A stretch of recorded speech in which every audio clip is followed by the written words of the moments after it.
en Reflexiones desde el Congreso. Le invito a que nos escriba reflexiones@canaldelcongreso.gov.mx, perdón, ya me estaba dando yo el com. El día de hoy vamos a hablar de un tema importante, un tema que ha despertado el interés de especialistas y que seguramente despertará el interés de la opinión pública. Les han llamado class actions, acciones colectivas. En fin, hoy vamos a hablar de un tema que ha requerido una reforma constitucional y que seguramente desarrollará incentivos tanto para consumidores como para ciudadanos, para que tengamos un equilibrio en relaciones jurídicas que no siempre se da, que el terreno no siempre está parejo. Para hablar de este tema tengo el gran gusto de presentar a Rosana Fuentes Veraina. Ella es profesora universitaria, autora de gran éxito. Su último libro es El Oro Gris, una biografía del señor Zambrano. Rosana, gracias por aceptar la invitación. Gracias a ustedes por invitarme a esta casa de todos los mexicanos.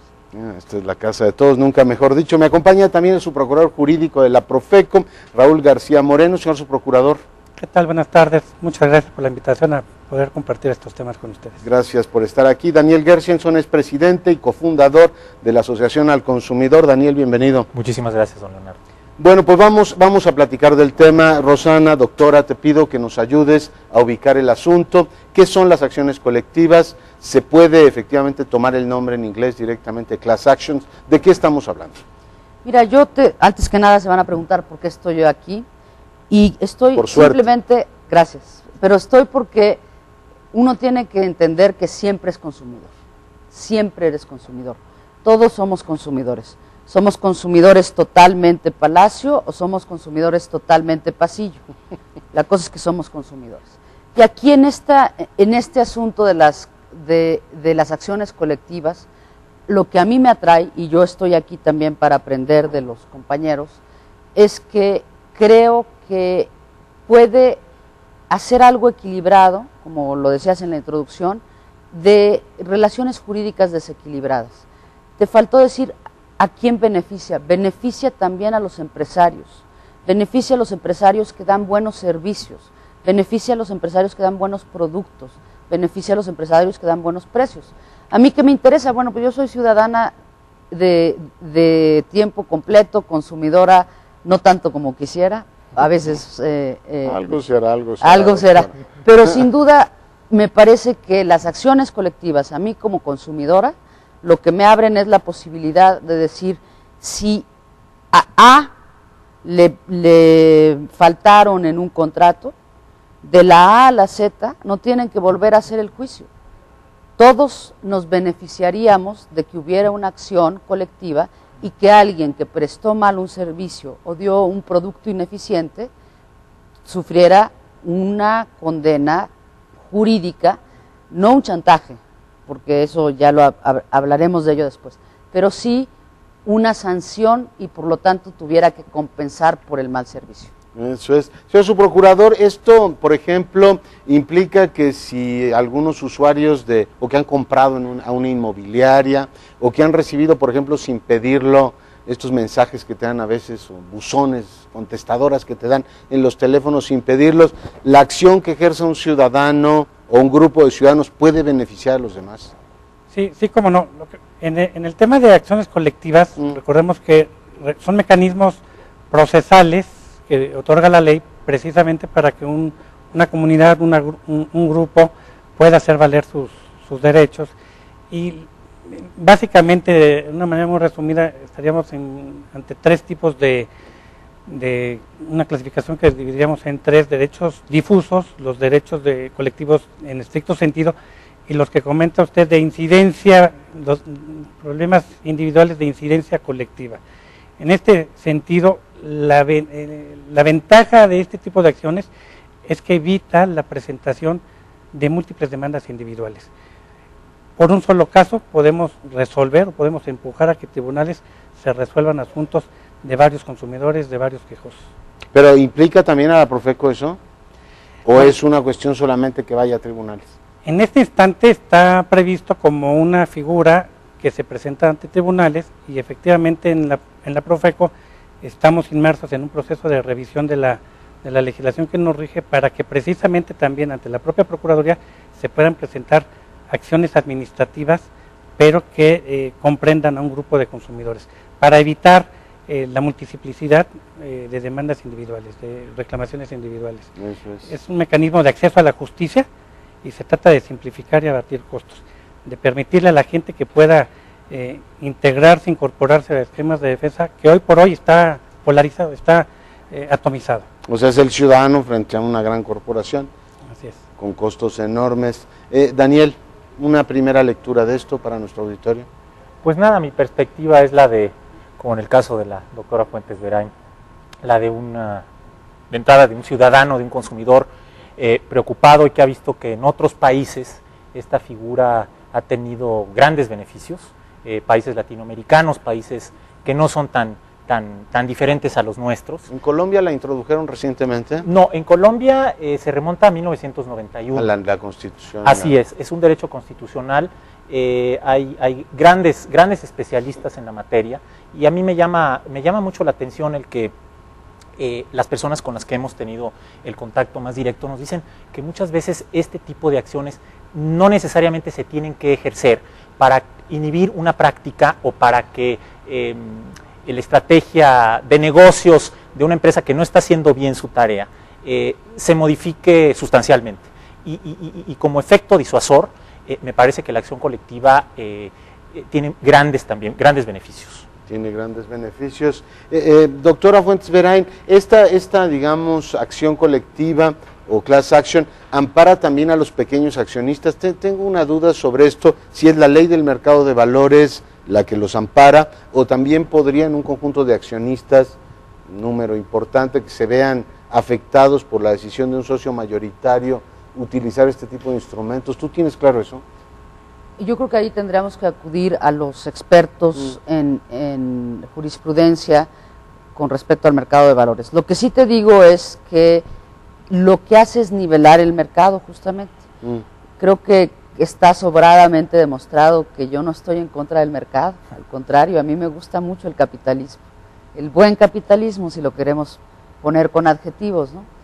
El tema de las class action suits impactan en los consumidores. Déjame compartir contigo una referencia cinematográfica que además aquí a los presentes y a los señores de las cámaras les debe de gustar bastante. Julia Roberts, ¿se acuerdan de la película en la que ella va a trabajar con un abogado y logran que una empresa que había vertido tóxicos tengan una conducta responsable frente a la ciudadanía? Claro que hay un temor, y no lo van a decir en público, nadie te va a decir quiero su dinero pero no quiero su salud o no quiero su bienestar. Un empresario que actúa incorrectamente nunca te va a confesar que lo está haciendo, no se trata de eso, pero se trata de que como sociedad, como grupo, sin copiar a nadie, a nosotros nos decían nuestros papás que no copiáramos, no tenemos que copiar a nadie. Son cuestiones generales de derecho que pueden aplicarse para nuestras ciudades, para nuestra ciudadanía, y que nos pueden dar mejores elementos de convivencia a todos. Los empresarios también viven en esas ciudades, a lo mejor no respiran directamente esa contaminación o demás, pero también sus hijos van por la calle y no querrían tener eso, estoy segura de eso. Te genera una conciencia, digamos, diferente, y se supone que lo que va a inducir su procurador son nuevos comportamientos. Así es. Yo quisiera, si me lo permite, hacer un repaso un poco también con relación a la pregunta que le formuló a Roxana. En el caso de nuestro país, las acciones colectivas de manera muy incipiente están previstas o señaladas en la primera Ley Federal de Protección al Consumidor de 1975, que en su momento se decía que la Procuraduría podría, o la Profeco, intervenir en favor de consumidores cuando la solución que se diese al caso concreto planteado trascendiera el interés colectivo. Y esa figura ahí quedó como letra muerta. En el año 1992, ya bajo la presidencia de Salinas de Gortari, se publica una nueva Ley Federal de Protección al Consumidor, donde se vuelve a establecer la figura, pero ya como acción de grupo, nada más que desafortunadamente con varias limitantes. Una, condicionada a que hubiera una especie de mandato previo de los afectados. El mandato previo era el permiso individual de cada uno de los que pudiera estar afectados para que se le pudiera, curiosamente, para protegerlo. Y además de estas cuestiones de antaño, que se dejaba al arbitrio, a la discrecionalidad de la autoridad el ejercer este tipo de acciones. Y es hasta el 2004 cuando ya se hace una reforma integral a la legislación. Aquí nada más señalar que esto de acciones colectivas ahora en nuestra legislación nada más está previsto para el tema de protección al consumidor, y ya en el 2004 se establece una serie de requisitos objetivos, se elimina la cuestión de la discrecionalidad y del mandato previo por parte de los consumidores, y es en ese marco en el que ahora estamos actuando. En el del 2004. En el del 2004, que es el que nos está dando la pauta para el desarrollo de las primeras acciones colectivas en nuestro país.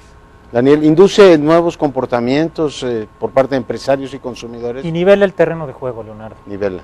También quiero precisar que este tipo de figuras jurídicas también están contempladas en ámbitos que no son necesariamente están relacionados con el consumo. Hablo del medio ambiente, la preservación del patrimonio cultural, competencia económica. Es una herramienta de cambio democrático, es una forma de apuntalar esta gran casa, que es la casa de todos, la casa de la democracia. Y creo que en la medida en que los empresarios, que en una primera instancia se verían más afectados o se perciben como los más afectados, en la medida en que hemos podido nosotros platicar con ellos, tener acercamientos con ellos, creo que hay una gran sensibilidad por parte del empresariado, y te lo digo con conocimiento de causa, a la imperiosa necesidad de que se premie a los que están haciendo bien su trabajo, llámense empresarios o incluso el mismísimo gobierno, prestadores de servicios, ¿sí? Y que se castigue a los que han tomado la decisión racional, porque así están establecidas las reglas del juego, han tomado la decisión racional de abusar sistemáticamente, y de que estos abusos se constituyen en una parte adicional de su estrategia de mercado.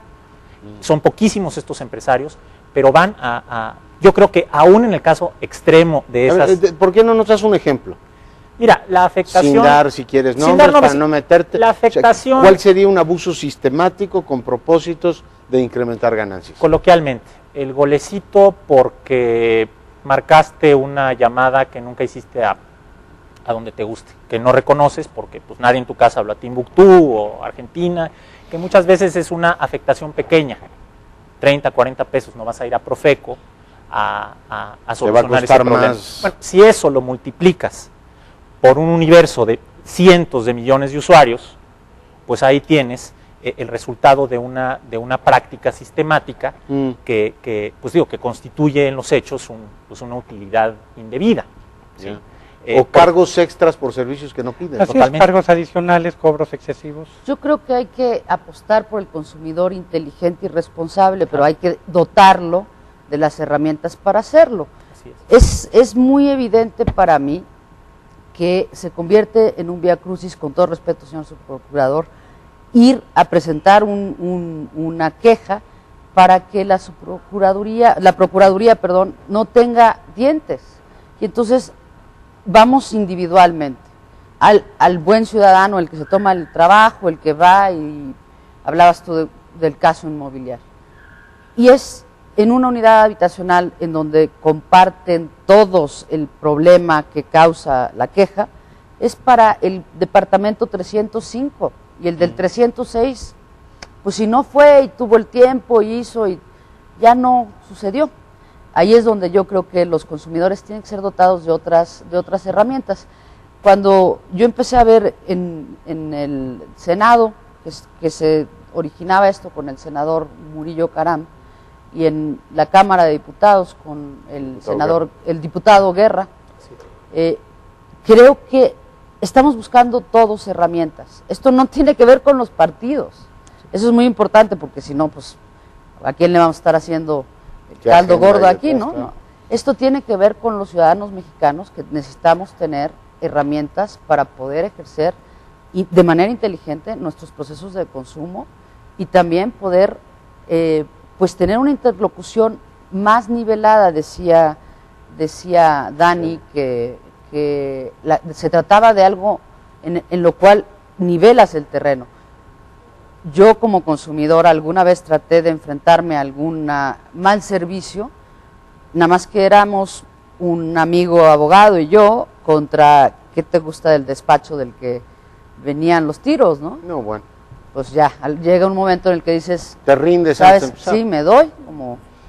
¿no? El costo de seguir. ¿Quiere apuntar algo? Nos vamos a un respirito. Sí, bueno, nada más precisamente recordar que son mecanismos de acceso a la justicia, que en realidad es importante que la gente, que los ciudadanos, los consumidores sepan que los tiene, Sí. porque precisamente tienen o pretenden tener un efecto inhibitorio de conductas abusivas o desleales de los proveedores en los términos que comentaba Daniel hace un momento. Déjenme poner una numeralia, volvemos en un instante.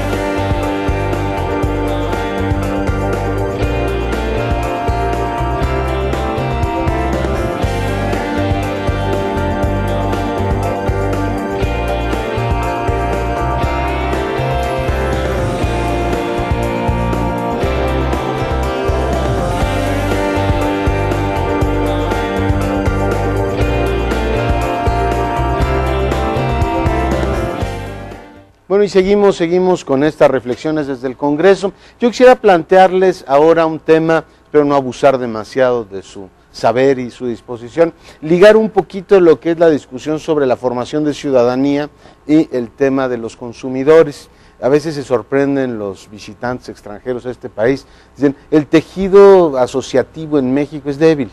Dice, por ejemplo, nos defienden a los consumidores una dependencia oficial. El tejido social, la sociedad civil, se va tejiendo por 1000 razones.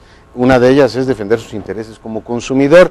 Aquí ha sido históricamente débil la sociedad civil, por razones que, por supuesto, si quieren comentar, podemos comentar brevemente. Pero esto, Daniel, es una forma de ir tejiendo, no sé si llamarle incentivos, para que el fenómeno asociativo tenga algún sentido, es decir, ir tejiendo sociedad civil y en última instancia ciudadanos. Yo creo que sí.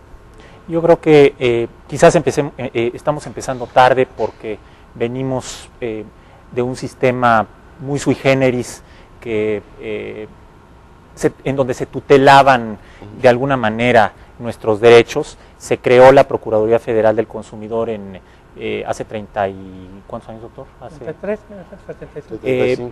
Y de alguna manera, bueno, eso se dejó al arbitrio de las autoridades, pero en la medida en que hubo también cambios en el comportamiento, en la medida en que se ciudadanizó la sociedad y se adquirieron derechos políticos, digamos, de primera generación, creo que creció la conciencia de los ciudadanos como consumidores. Los consumidores en México, como en todo el mundo, somos la mayoría, sin duda somos la mayoría más grande, pero no nos percibíamos como agentes de cambio.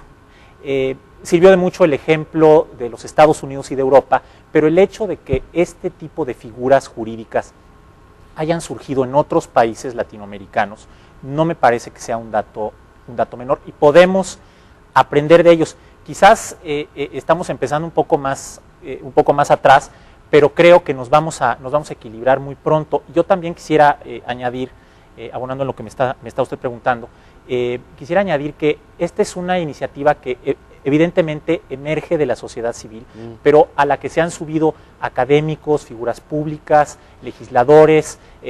La Suprema Corte de Justicia inauguró un seminario con la presencia de senadores, bueno, del presidente de la Corte, estuvo los coordinadores de los 3 partidos. Entonces, creo que es una preocupación que con mucho, como decía la doctora Fuentes, trasciende las modas políticas y los avatares del momento, ¿no? Es muy importante, quisiera, ya que estamos aquí en el Congreso, creo que tenemos una ventana de oportunidad magnífica, porque sí hay un consenso, creo que sí hay una conciencia de que esto se tiene que empujar y se tiene que empujar coordinadamente, pero esta ventana pues tiene plazos perentorios. A mí me gustaría, en lo personal, y creo que esa es la idea que todos tenemos, que esto se discutiera, esto se aprobara tanto en el aspecto constitucional como en leyes secundarias, en esta misma, bueno, más bien en la sesión que viene en septiembre, ¿no?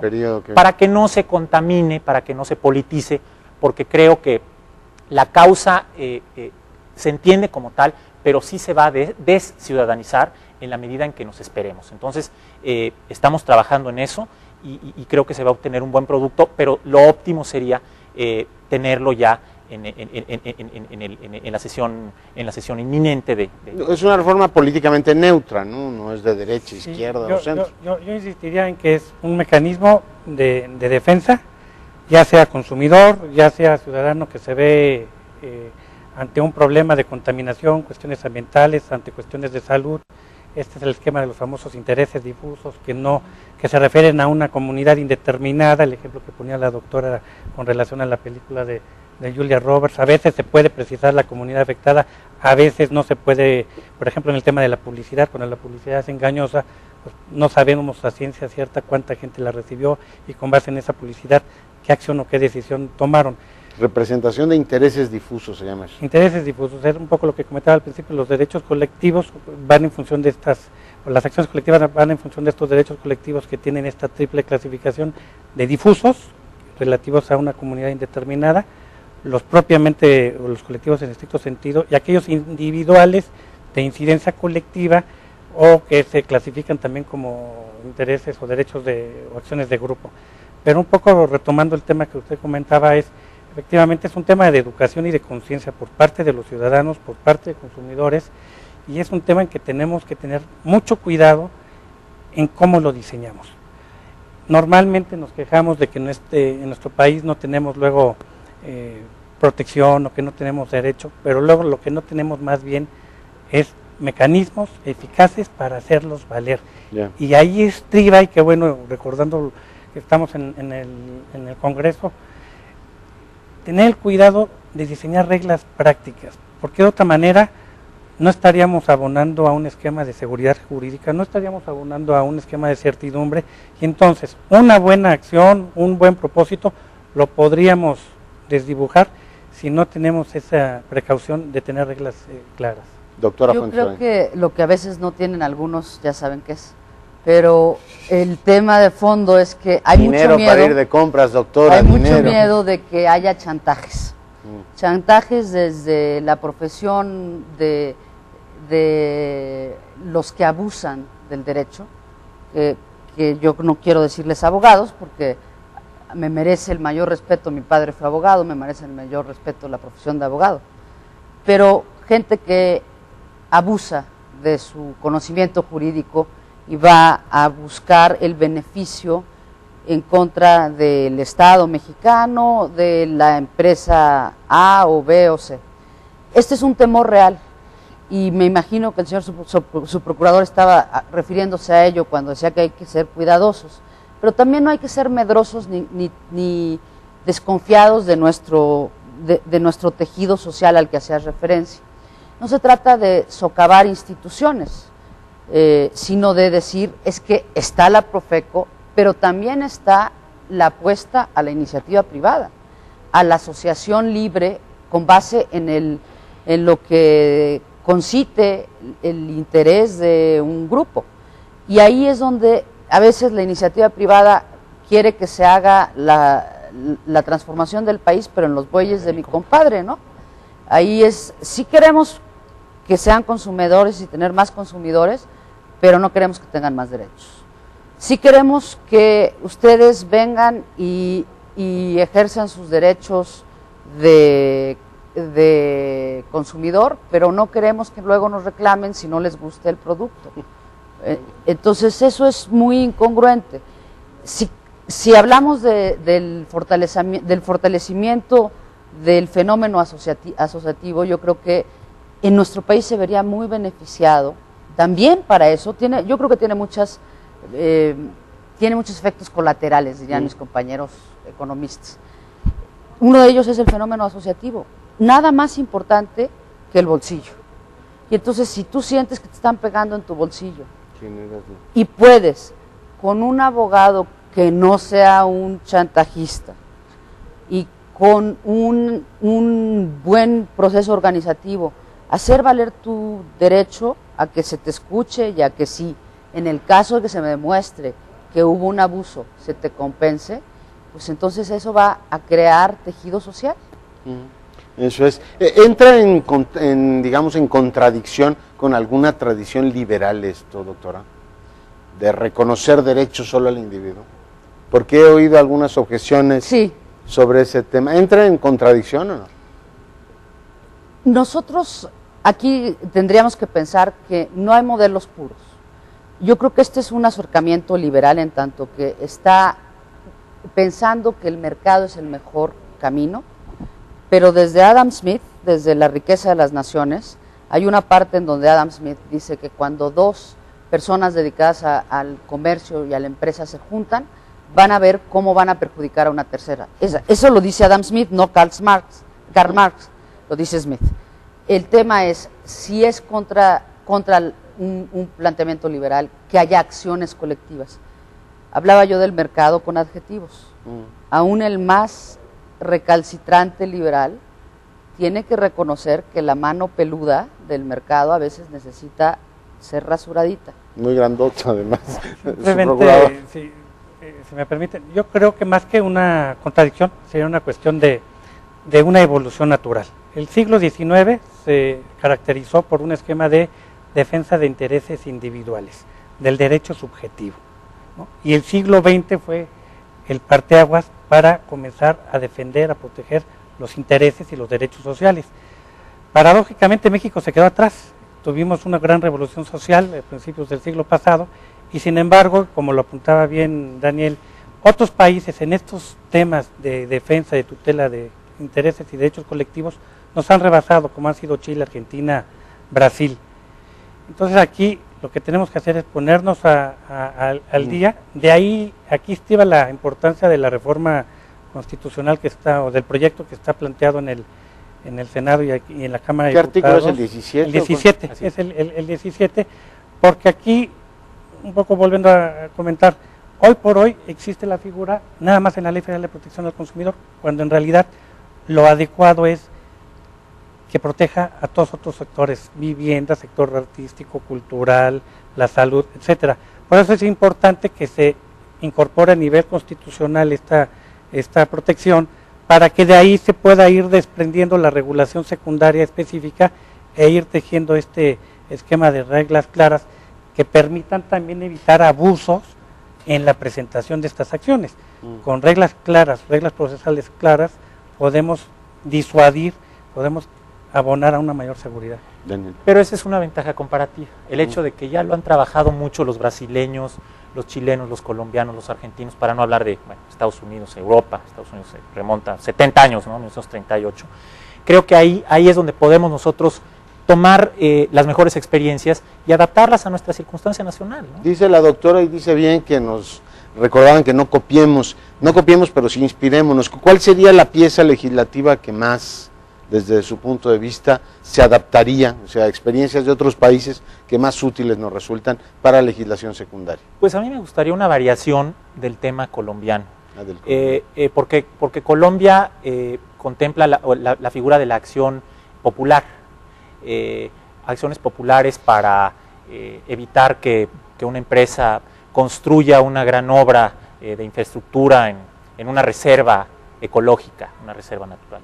México es un país que tiene una gran variedad de manglares, de sitios que son verdaderamente únicos en el mundo, y me parece que en este caso específico, o bien en el del patrimonio cultural, habría una herramienta de defensa muchísimo más robusta, muchísimo más fortalecida, y ha sido el caso en Colombia que efectivamente se han parado obras importantes por vía y obra valga la redundancia, de este tipo de acciones que son las acciones populares. Entonces, creo que el modelo colombiano, me corregirá el abogado si estoy siendo excesivo, pero creo que el modelo colombiano, adaptado a las circunstancias de nuestro país, sería el que a mí en lo personal más me gustaría. ¿Usted quiere apuntar algo sobre eso?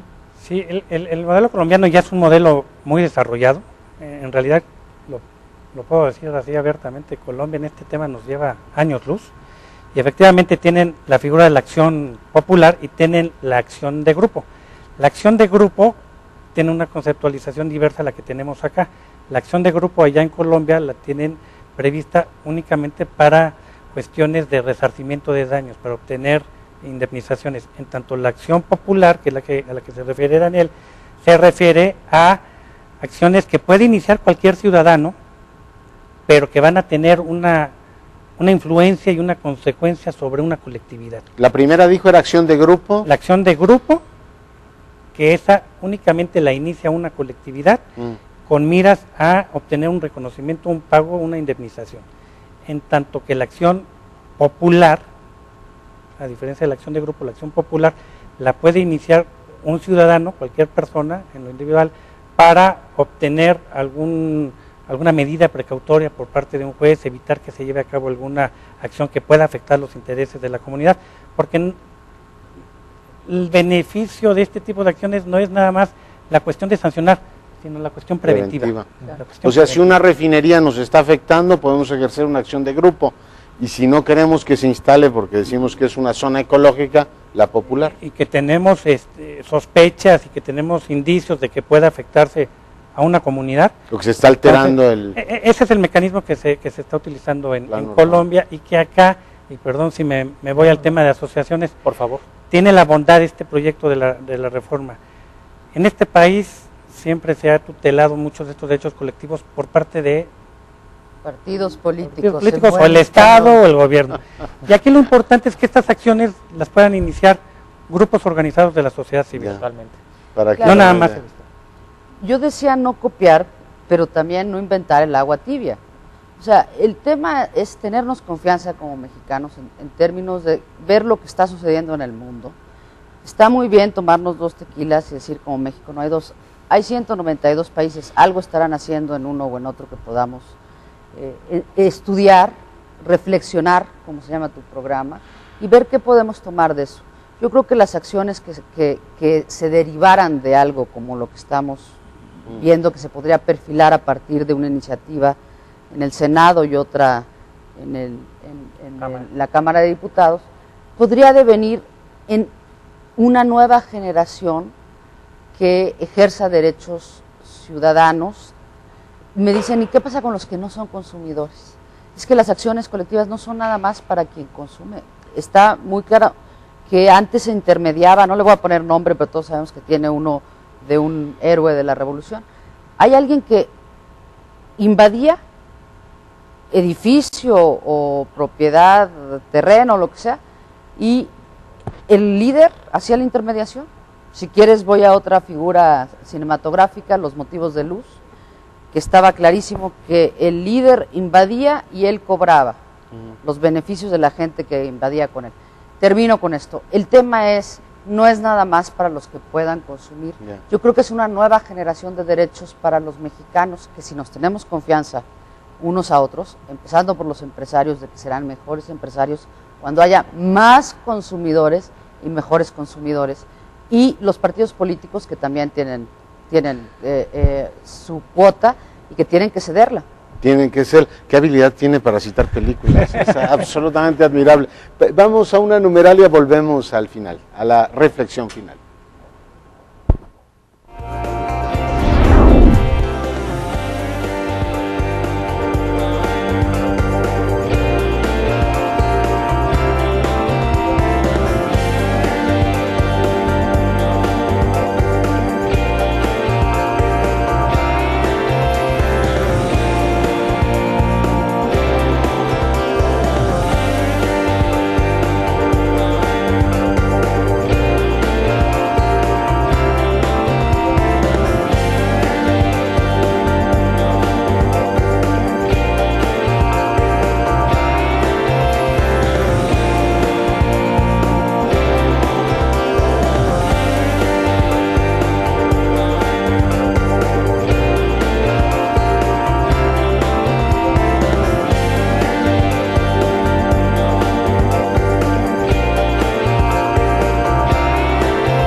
coincide con nosotros. Recuerda que tenemos un correo electrónico, reflexiones@canaldelcongreso.gov.mx, por si quiere usted escribirnos, dar sus comentarios. Estamos hablando de las acciones colectivas. Me gustaría, doctora Fuentes Berain, hablar ahora de las acciones colectivas y sus probables enemigos. He escuchado en los últimos meses que hay sectores completos, por ejemplo, oí el caso del inmobiliario, un artículo de Sergio Aguayo sobre el tema diciendo, hay un sector completo que se quería sustraer a cierto tipo de control por aquello de que, bueno, venden en paquete y bueno, este tipo de cosas los podrían perjudicar.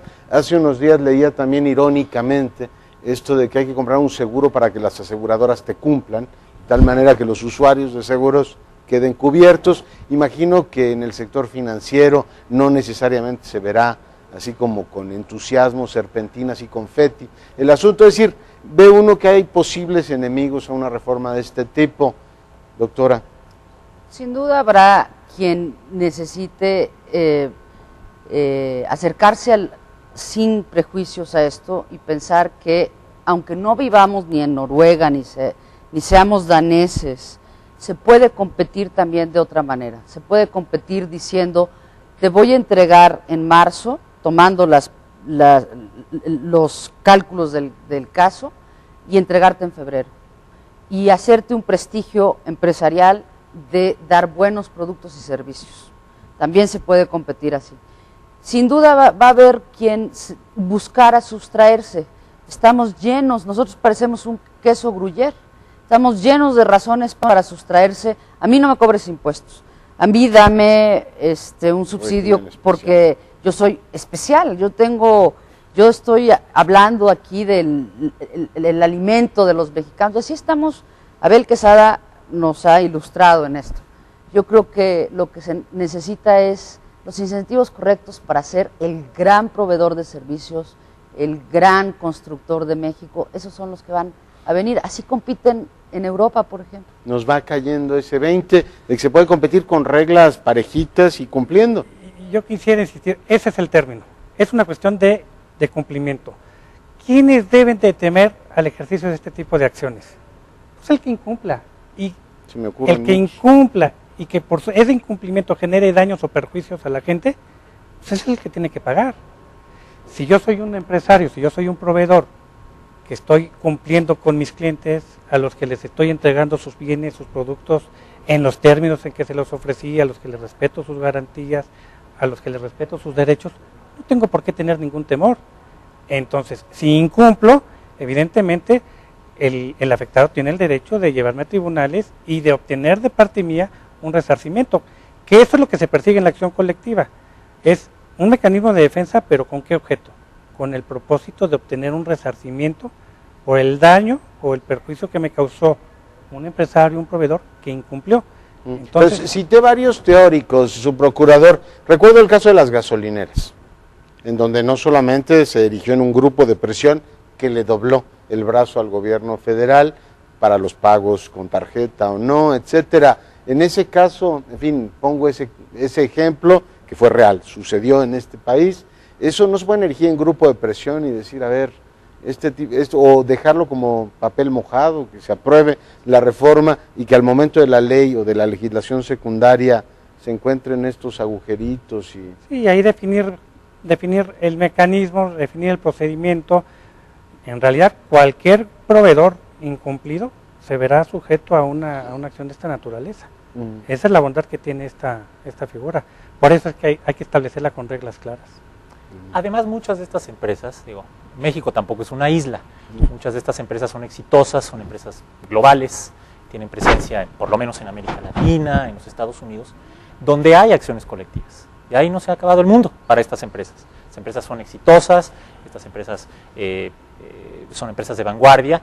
Entonces, yo creo que tenemos que pensar que, evidentemente, si se hace una introspección honesta por parte de estos mismos empresarios, se verá que, si fuera de México todos son coludos, pues aquí no podemos seguir siendo rabones, para ponerlo de una manera un tanto cuanto coloquial. Esa es la ventaja es que tenemos muchos ejemplos a la mano.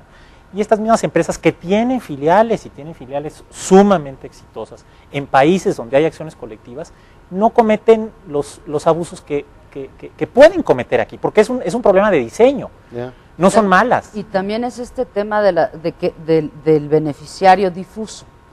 Yo exhortaría a que la gente de los distritos de los dos legisladores que están proponiendo esto se manifiesten también apoyando a los que están jugándose el pellejo por esto, porque al final de cuentas nosotros somos muchos pero estamos muy difusos y ellos son muy cerraditos en sus cámaras, en sus representaciones. Pero ahí está el senador Murillo Caram, ya está el diputado Guerra, PRI y PRD. No, yo no sé que el PAN se haya manifestado, pero es mi ignorancia, no lo sé. Sí, hay digamos que sí, yo creo que hay un gran consenso.